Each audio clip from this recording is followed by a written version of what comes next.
Selamat pagi teman-teman, perkenalkan nama saya Satrianis Gea. Saya berasal dari Prodi PGSD kelas C reguler tahun 2020.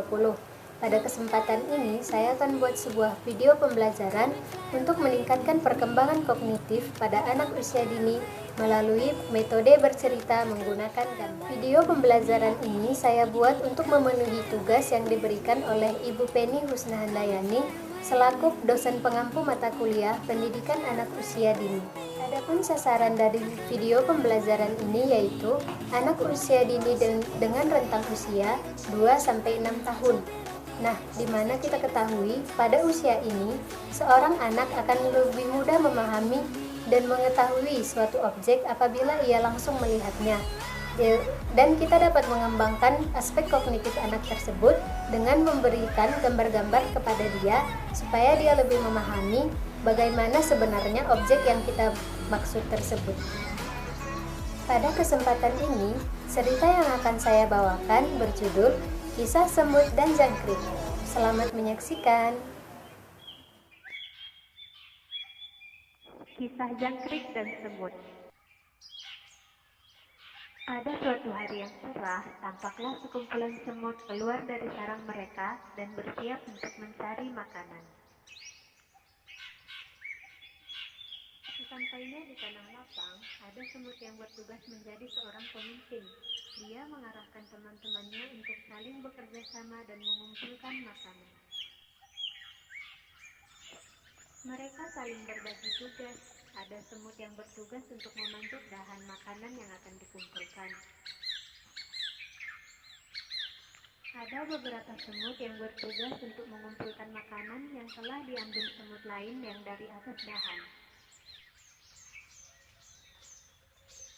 Dan ada juga beberapa semut yang bertugas untuk mengantar makanan-makanan tersebut ke dalam sarang mereka. Sementara itu, di sisi lain tampaklah jangkrik yang sedang tertidur di atas daun.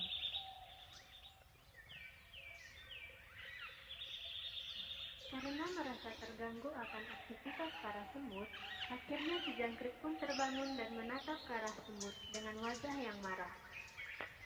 Jangkrik kemudian berkata, "Hai semut, mengapa kalian sangat berisik? Kalian sangat mengganggu tidurku."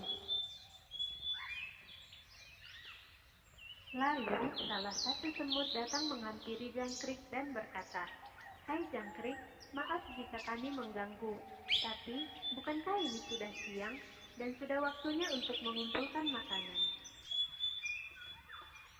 Jangkrik pun mengabaikan kata-kata semut, lalu kembali ke atas dahan dan melanjutkan tidurnya.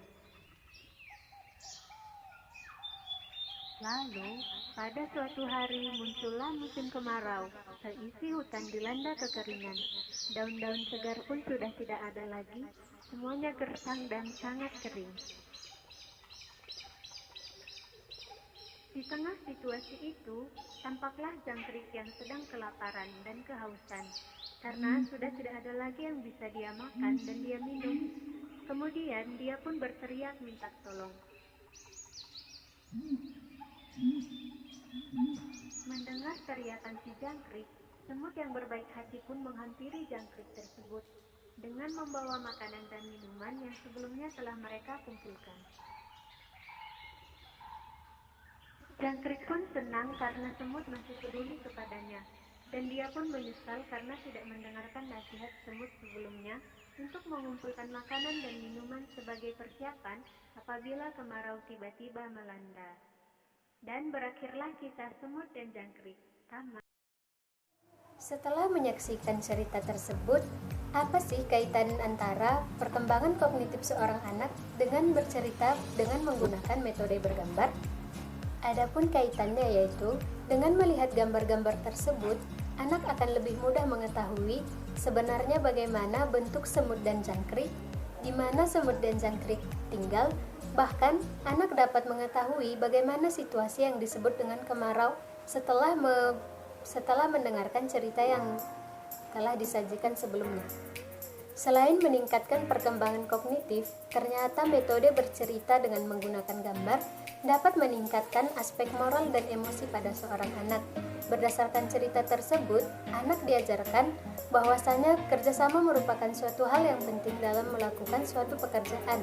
Selain itu, pada aspek emosi, anak dapat mengetahui bagaimana emosi marah dan bagaimana emosi takut dan sedih yang dialami oleh jangkrik dalam cerita tersebut. Demikianlah hasil video pembelajaran yang dapat saya sajikan.